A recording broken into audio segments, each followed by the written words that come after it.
has been extraordinarily disruptive for court staff and the ability for them to get work done, not only in this case, but in other cases where defendants are entitled to have their cases processed, and frankly, as important, if not more so, for victims to have their cases processed in those cases. It's also highly inappropriate. A court is not supposed to, and this court will never, take into account public sentiment in making an opinion regarding its judicial decisions in cases. Courts should, and I always will, make decisions based on where the facts and the law lead me, period. I have not read any of the numerous messages nor listened to any of the numerous voicemails that have been sent to me and my staff. Those have all been forwarded to security and, where appropriate, to law enforcement. I ask that you not continue to mount such campaigns or to send me information like this, because, again, it is not appropriate and, frankly, not something I would take into account when deciding a matter in a case like this. I also want people to understand some very basic concepts about the ideas of separation of powers, and what the court's duties are, and what the duties and the rights of the executive, or in this case, the prosecuting attorney, is. The executive, the elected prosecutor, is the sole authority in deciding what charges to pursue, including whether, as well as what penalties to ask for, and what penalties to pursue, including the death penalty. This court cannot require the prosecutor to seek the death penalty, nor would it be appropriate for this court to attempt to do that. This court, in considering a plea agreement, if it were to reject this plea agreement, cannot force the state to seek the death penalty.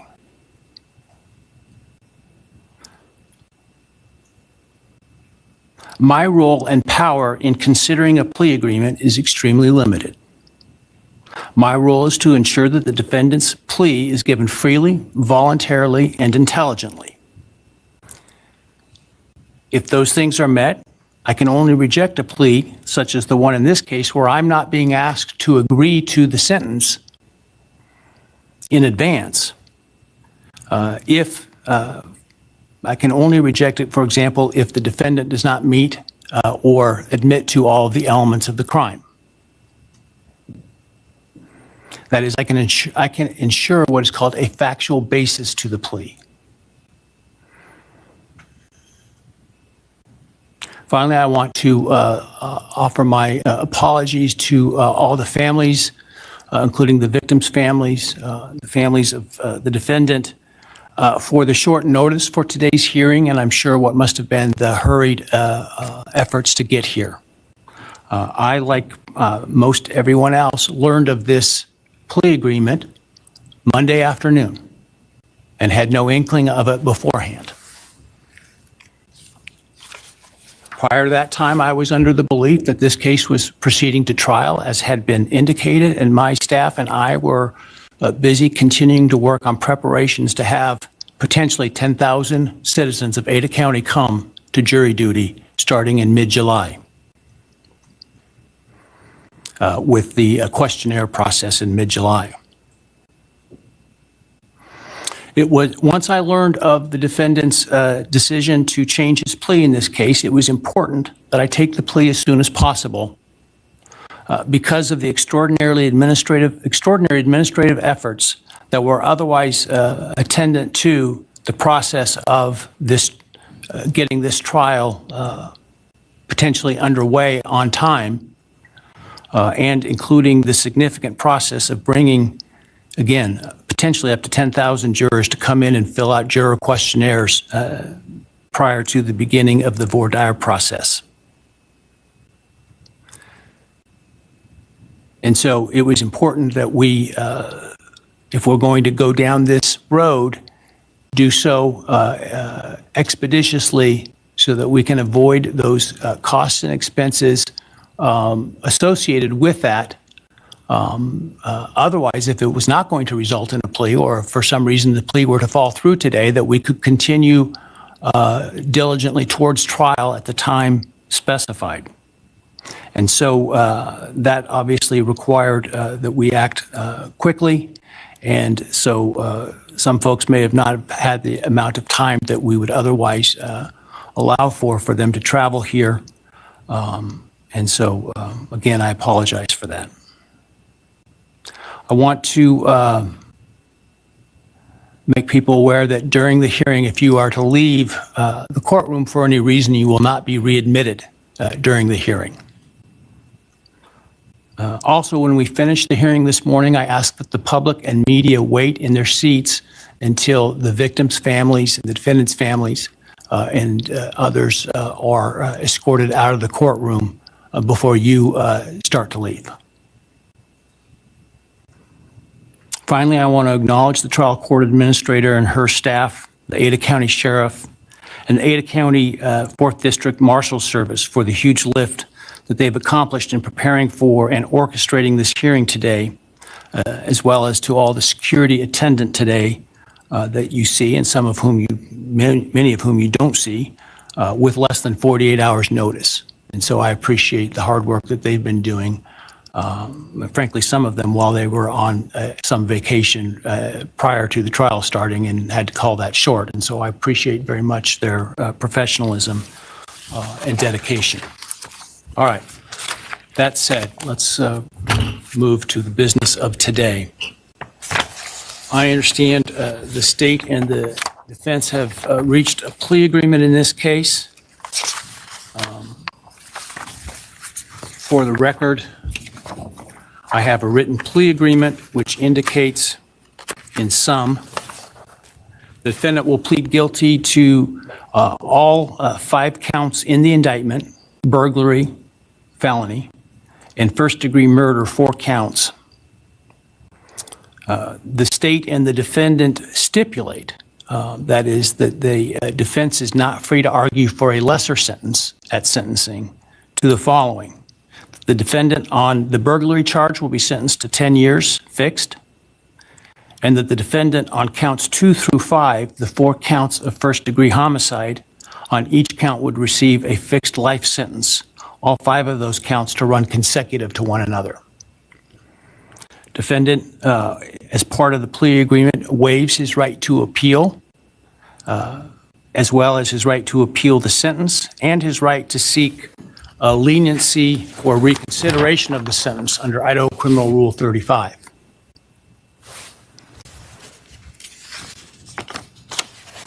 This is not a Rule 11 agreement, meaning the court is not bound by the plea agreement and could impose a different lawful sentence at sentencing. The stipulated agreement between the parties is the maximum on each count. So theoretically, the only thing the court could do would be a lesser sentence at sentencing. But the defendant is not free to ask the court to do so under the plea agreement. Are there any other material terms of the plea agreement that the parties would like to make? Obviously, the plea agreement, the written plea agreement will speak for itself and be part of the court record. Not from the state, Your Honor. Thank you. No, Your Honor. Thank you. All right, very well.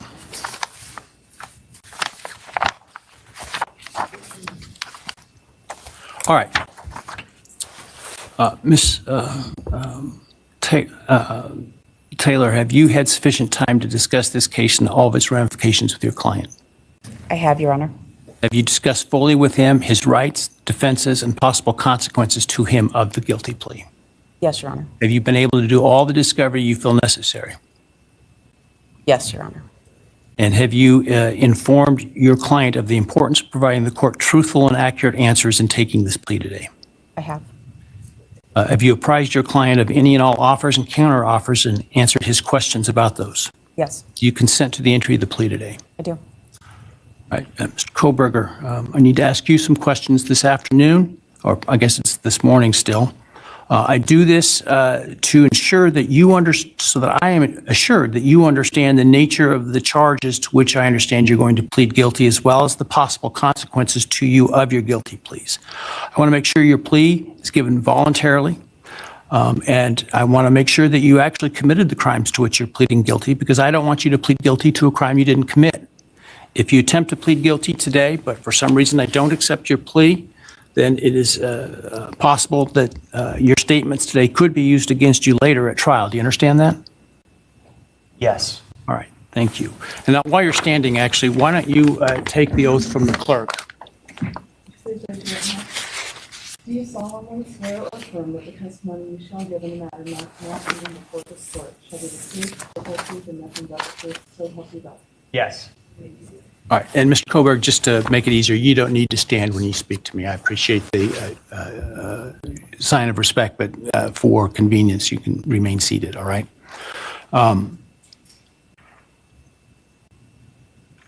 Before I start asking you questions today, have you consumed substantive questions? Let me ask you, have you consumed any alcohol, drug, or other intoxicating substance that would impair your ability to understand or exercise reasonable judgment?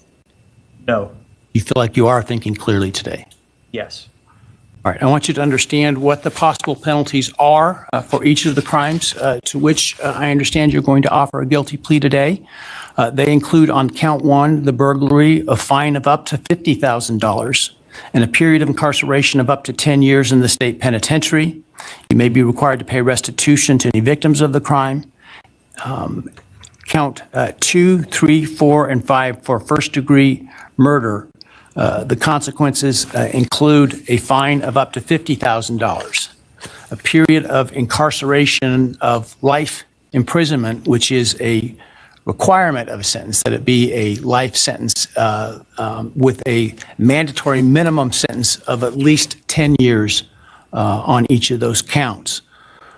In addition, you would be potentially responsible for a fine of up to $5,000 to each of the victims of your crime, to be enforced in the form of a civil judgment, to operate as additional punishment. This is in excess of any restitution or fines that the court could order.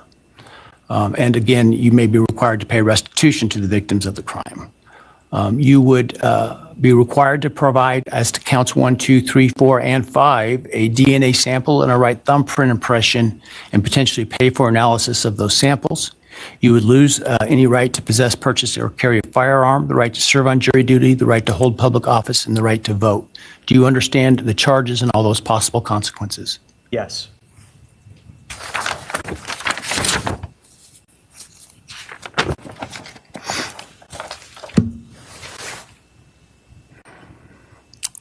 You've heard the plea agreement that I talked about today. Do you agree with that plea agreement? Yes. And do you understand the nature of the charges that you've been charged with that I understand you're going to plead guilty today to? Yes.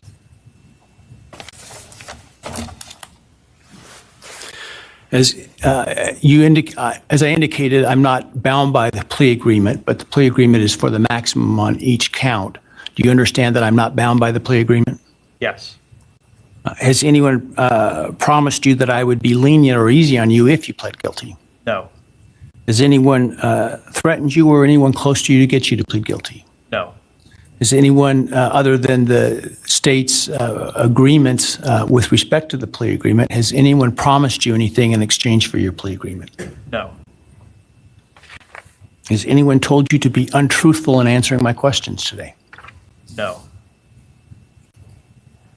Has anyone offered you a reward of any kind other than the plea agreement in order to get you to plead guilty today?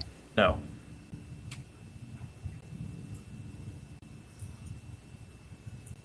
Are you pleading guilty because you are guilty? Yes. And counsel, obviously there have been a number of motions filed to suppress evidence in this case. Other than those filed, are there any other motions that you felt were available with respect to Rule 12? No, Your Honor. And Mr. Kohberger, you understand that by entering the guilty plea in this case, you would be giving up your right to appeal any decision this court made, as well as your sentence. Yes.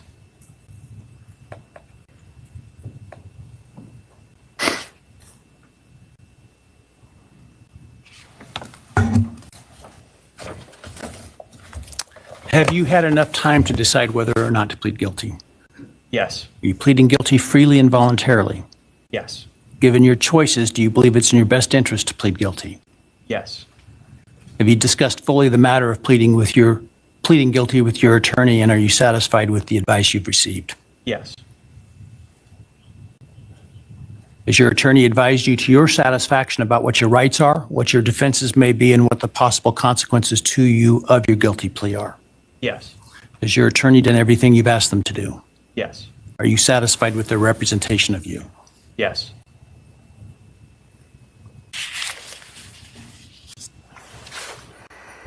I have received a written guilty plea advisory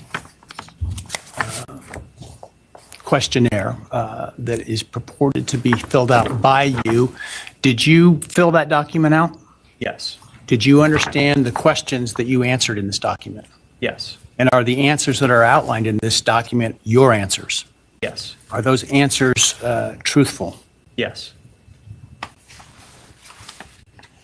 Did you sign the document? Yes.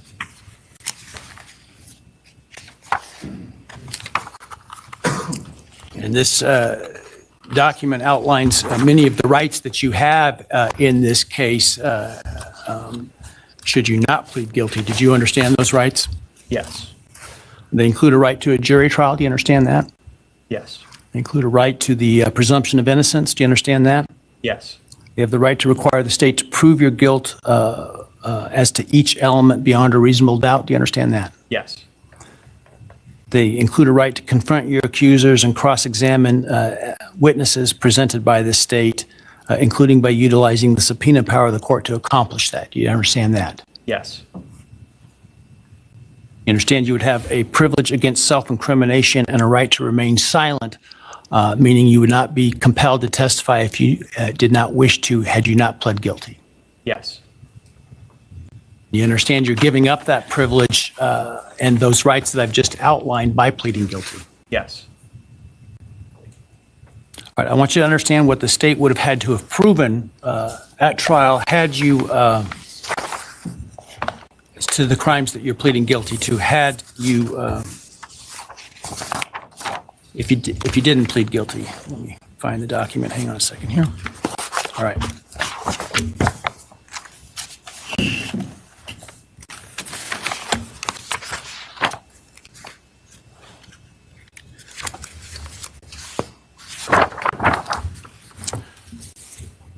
So as to count one burglary, the state would have to have proven that on or about November 13, 2022 in Latah County, Idaho, you unlawfully entered a residence located at 1122 King Road in Moscow, Idaho, with the intent to commit the felony crime of murder. As to count two, the state would have had to have proven that on or about that same date in Latah County, Idaho, you did willfully, unlawfully, deliberately, with premeditation and malice aforethought, kill and murder Madison Mogan, a human being, by stabbing Madison Mogan, from which she died. As to count three, the state would have had to have proven that on that same date in Latah County, at that same address, you did willfully, unlawfully, deliberately, with premeditation and malice aforethought, kill and murder Kaylee Gonzalez, a human being, by stabbing her, from which she died. As to count four, the state would have had to have proven that on or about that same date in Latah County, Idaho, you did willfully, unlawfully, deliberately, with premeditation and malice aforethought, kill and murder Xana Kernodle, a human being, by stabbing her, from which she died.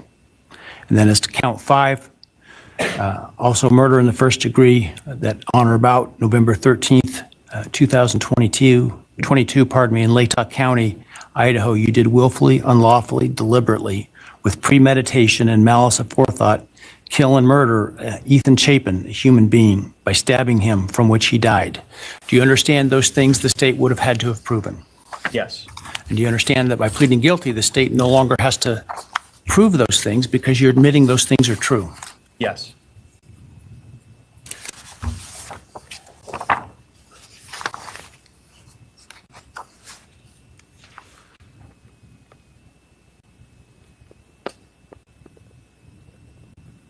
I want to also make, for the record, the defendant has provided with the guilty plea advisory form a document entitled Written Factual Basis that purports to have the defendant's signature dated 1 July 2025. Did you sign that document? Yes.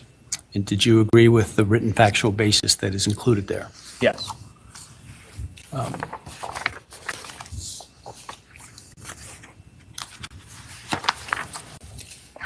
And then let me ask you, did you, on November 13th, 2022, enter the residence at 1122 King Road in Moscow, Idaho, with the intent to commit the felony crime of murder? Yes. Did you, on November 13th, 2022, in Latah County, state of Idaho, kill and murder Madison Mogan, a human being? Yes. And did you do that willfully, unlawfully, deliberately, and with premeditation and malice of forethought? Yes. Did you, on or about that same date in Moscow, Idaho, kill and murder Kaylee Gonzalez, a human being? Yes. And did you do that willfully, unlawfully, deliberately, and with premeditation and malice of forethought? Yes. And did you, on that same date in Moscow, Idaho, kill and murder Xana Kernodle, a human being? Yes. And did you do that willfully, unlawfully, deliberately, with premeditation and malice of forethought? Yes. And then on or about November 13th, 2022, again in Latah County, Idaho, did you kill and murder Ethan Chapin, a human being? Yes. Did you do that willfully, unlawfully, deliberately, with premeditation and malice of forethought? Yes. I would ask the state at this time to provide its recitation of its factual basis had this case gone to trial. Thank you, Your Honor. Your Honor, the organization of the recitation is different than what I think the court and the public may be familiar with from the probable cause affidavit and other documents. The state's evidence, as an overview, would show that back in March of 2022, when the defendant was residing at his parents' residence or was residing back in Pennsylvania, his home state, he purchased online a K-bar knife and sheath with an Amazon gift card that he had purchased shortly prior to the purchase of the knife, sheath, and sharpener. Jumping ahead, the end of June of that year, the defendant, Mr. Kohberger, moved from Pennsylvania to Pullman, Washington, which is right across the state line from Moscow, Idaho, for the purpose of pursuing a PhD in criminal justice at Washington State University. The state's evidence would indicate that beginning July 9th of 2022, Mr. Kohberger's phone began connecting to a cell tower that serves the area of the 1122 King Road residence in Moscow, Idaho. Now, I will acknowledge for the court and all present that there are many residences in that area. It's a dense population of mostly college-related occupants. Between July 9th of 2022 and November 7th, the defendant's phone connected to that particular tower during late night, early morning hours, 10 p.m. to 4 a.m., on approximately 23 times. Now, I will acknowledge also we do not have evidence that the defendant had direct contact with 1122 or with residents of 1122, but we can put his phone in that area on those times. In the interim, on August 22nd of 2022, Latah County Sheriff's Deputy Darren Duke conducted a traffic stop in the early morning hour or late evening hours, about 11 p.m. On the west side of Moscow, on the Moscow-Pullman Road. This was the traffic stop of Mr. Kohberger's car, which turned out to be a 2015 white Hyundai Elantra with Pennsylvania plates. During the course of the traffic stop, Deputy Duke was able to obtain Mr. Kohberger's name, Bryan Kohberger, his phone number, and his address, which at that point was an apartment address in Pullman. We then move to the early morning hours of November 13th, 2022. The state's evidence would show that early morning hours on that day, Mr. Kohberger's phone left his Pullman residence, which is an apartment in kind of the central northwest part of Pullman. That phone was then subsequently turned off at approximately 2:54 a.m. and remained off until approximately 4:48 a.m. on Sunday, the 13th of November. The state's evidence would include at trial video surveillance of a business on the Moscow-Pullman Highway just across the state line from Moscow. It would show a vehicle matching the description of the defendant's Hyundai Elantra entering Moscow at approximately 3:02 a.m. Compiled surveillance that the investigators put together from businesses and residents then show the defendant's car, the white Elantra, as I've described, circling the 1122 King Road area, that neighborhood, starting around 3:30 or so in the morning. Comes into the immediate area of 1122 King Road, which is actually on a dead end, and then leaves several times. And approximately 4:05 that morning, the defendant's car had entered that area, was leaving, stopped at the intersection of King and Queen Road, did a U-turn, and the state's evidence would show that the defendant's car came back and parked behind and above the 1122 King Road residence. The state believes that its evidence would then show that the defendant entered the residence of 1122 through the kitchen sliding door on the back side of the residence, which is the side of the residence that would face the area above where the defendant's car was parked. Defendant entered the residence, went to the third floor, and with a knife, killed Madison Mogan and Kaylee Gonzalez. The defendant, as he left that room, for whatever reason, ended up leaving, or the sheath for a K-bar knife was left on the bed next to Madison Mogan's body. And I can jump ahead. That sheath was tested by the Idaho State Police Forensic Lab, and single source male DNA was found on the snap of that sheath, as well as blood from both Kaylee and Madison and other trace evidence. But it's important to note single source male DNA was on the snap of that sheath. The state's evidence would show that Xana Knodel was still awake at this time. In fact, had taken a DoorDash order not long before this started. Her room was not on the third floor, it was on the second floor on the west side. As the defendant was either coming down the stairs or leaving, he encountered Xana, and he ended up killing her, also with a large knife. Ethan Chapin, Xana's boyfriend, was asleep in their bedroom, in her bedroom, and the defendant killed him as well with a large fixed blade knife. Each victim suffered multiple wounds. I will state for the record that there is no evidence there was any sexual component or sexual assault on any of the victims. I want to make that clear so there's no speculation. There were two other roommates in the house, and they were already asleep. During the course of this, one of those roommates awoke, looked out her door not knowing what was going on, and saw the defendant, who was dressed in black with black balaclava on, holding some sort of container in his hand. And she saw him leave the house through the direction of the kitchen where that sliding door is that I mentioned before. At approximately 4:20 that morning, so this would have been 15 minutes or so later, the defendant's car is seen on a surveillance camera for 1112 King Road, which is immediately next door to the west of 1122, leaving the area at a high rate of speed. And if the court were to see that, or anybody in this courtroom would have see that, you can see the car almost loses control as it makes the corner, heads north, and then turns to go south on Walenta, which is one of the only ways to get out of that part of town. The evidence would show that following that, the defendant in his Elantra drove south of Moscow. We know that he drove on the back roads because there are surveillance cameras on the main highways, Highway 95, that would have picked up the defendant's car if he'd gone that route. And they did not show the defendant's car on that route during the time. So we know that he went through a variety of back roads in very rural, isolated part of Latah County. About 4:48 that morning, the defendant's phone comes back on.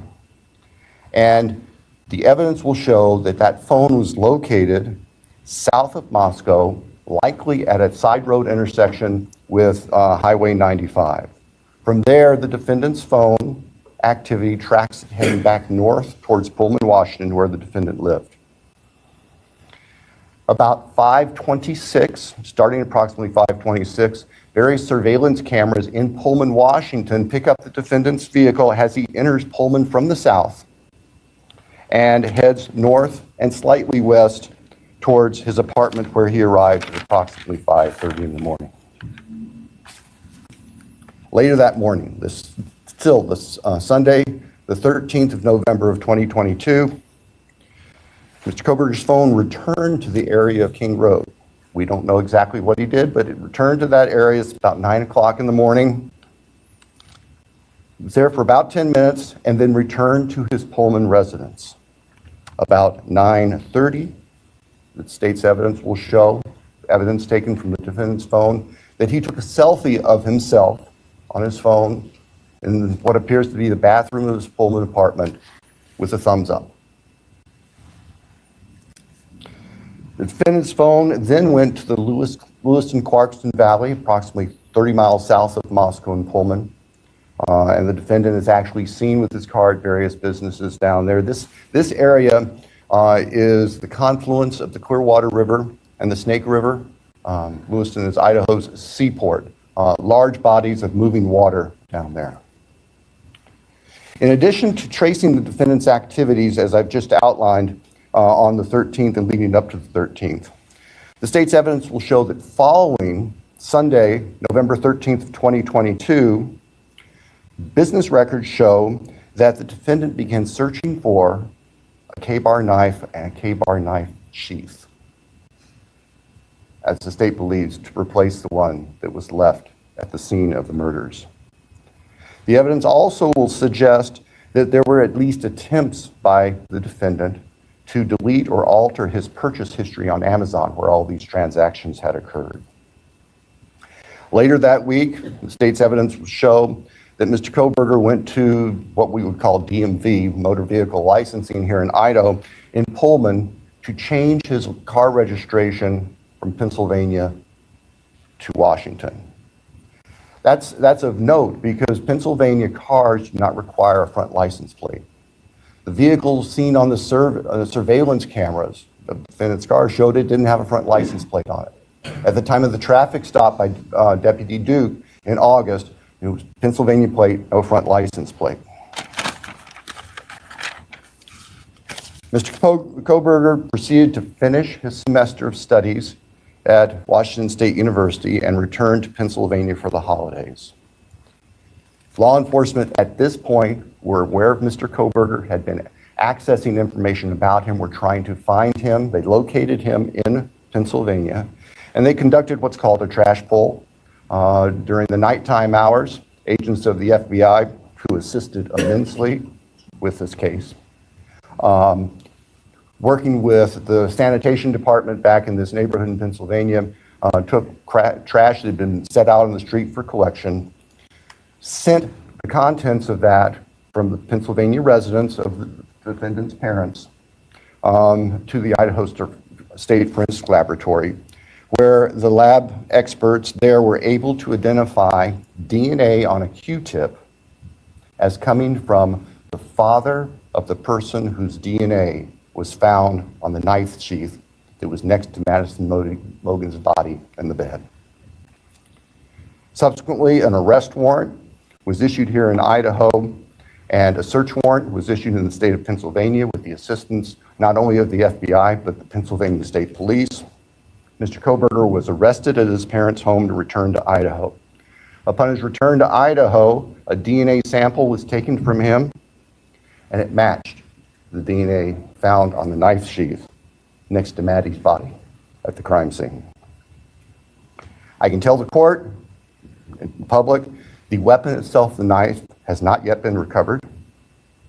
I can tell the court that the defendant's apartment in Pullman was searched, as well as his office. Spartan would be a kind characterization. There was virtually nothing there. Nothing of evidentiary value was found. And of course, we are now talking 6-8 weeks after the time of the killings. In Pennsylvania, the defendant's car was seized, and it was actually pretty much disassembled internally. And it also had been cleaned. There was a bucket of cleaner right beside it. I think we can all look to our own cars, you know, in those compartments in the doors. We try to keep them clean where you put stuff. There's always some degree of crud in there. They were spotless. The defendant's car had been meticulously cleaned inside. And the state would present to the jury that that was part of the defendant's plan in covering up this. The defendant has studied crime. In fact, he did a detailed paper on crime scene processing when he was working on his pre-doctorate degrees, and he had that knowledge and skill. So, Your Honor, at the end, the state submits that the evidence that I've given just a quick overview of, and that to present in court would consume weeks, which the state is prepared to do and has been prepared to do, would show that as the defendant has just admitted and pleaded guilty on November 13th, 2022,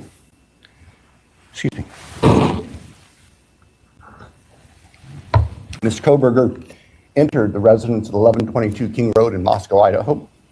He did that with the intent to kill. We will not represent that he intended to commit all of the murders that he did that night, but we know that that is what resulted, and that he then killed intentionally, willfully, deliberately, with premeditation, and with malice forethought, Maddie Mogen, Kaylee Gonzalez, Ethan Chapin, and Santa Colonel. Thank you. Thank you.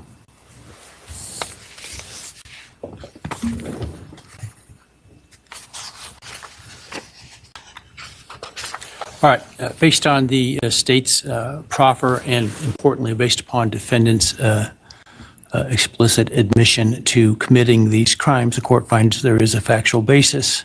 Therefore, with respect to count 1, burglary, felony, how do you plead, Mr. Kohberger, guilty or not guilty? Guilty. As to count 2, murder in the first degree, as it relates to the murder of Madison Mogen, how do you plead, guilty or not guilty? Guilty. As to count 3, as it relates to murder in the first degree for the murder of Kaylee Gonzalez, how do you plead, guilty or not guilty? Guilty. As to count 4, the first degree murder of Xana Kernodle, a human being, how do you plead, guilty or not guilty? Guilty. As to count 5, the first degree murder of Ethan Chapin, a human being, how do you plead, guilty or not guilty? Guilty. Right. The court will find that the defendant understands the nature of the charges and each offense and the possible consequences to him of his guilty plea. The court finds that there is a factual basis for the plea and that finds the defendant believes the plea to be in his best interest. I find that the plea was given freely, voluntarily, and was intelligently made. I accept the plea. I direct that it be entered. I'll continue the matter for sentencing in this case. I think it was mentioned on the call Monday afternoon that the defense wishes to waive a pretrial investigation. Is that accurate? Yes, Your Honor. The state also? Yes, Your Honor, the state does not believe pre-sentence investigation is needed given the evidence that is available. We want to, though, make sure that all of the victims have the opportunity to make statements to the court at sentencing. Absolutely. And certainly both the state and the defense may present whatever sentencing memorandum and other documents you wish me to consider. The victims will be given an opportunity to provide the statements that they wish to at sentencing. Do we need more than one full day for sentencing? I do not believe so, Your Honor. Obviously, we have numerous victims, and we have victims who share unique who share unique perspectives on this, and we want to make sure that they all have time to express their feelings to the court. But I believe that if we can start perhaps 8:30 or so in the morning, that we should be able to complete it all in one day. Defense agree with that in terms of the time frame? Yes, Your Honor. All right. So as it happens, we have some time reserved in this case in July and August. The week of July 22nd is available. I don't know if that's too soon for the parties, or the next week, the week of August 4 is available. Any preference? Your Honor, we're prepared as soon as the court wants to schedule it. The state, I believe, would be prepared on the 22nd. We've told the victims' families that we're looking at approximately those dates. All right. So because of the plan to bring in so many jurors to fill out questionnaires, I had ordered that no other trials could take place in this courthouse the week of July 22nd. And so we will use that in terms of the sentencing date because of what I'm sure will be the significant interest of the media and the public, and the logistics that will be required to make that happen. Without trials going, it'll be a lot easier to do that. So let's pick that week. Why don't we pick July 23rd with the idea that if for some reason we don't finish, we could continue into the 24th. We'll start at 9 in the morning. Does that give your team enough time, Sandra? 9 in the morning? All right. Any concerns with that date? No, Your Honor, thank you. No, sir. All right.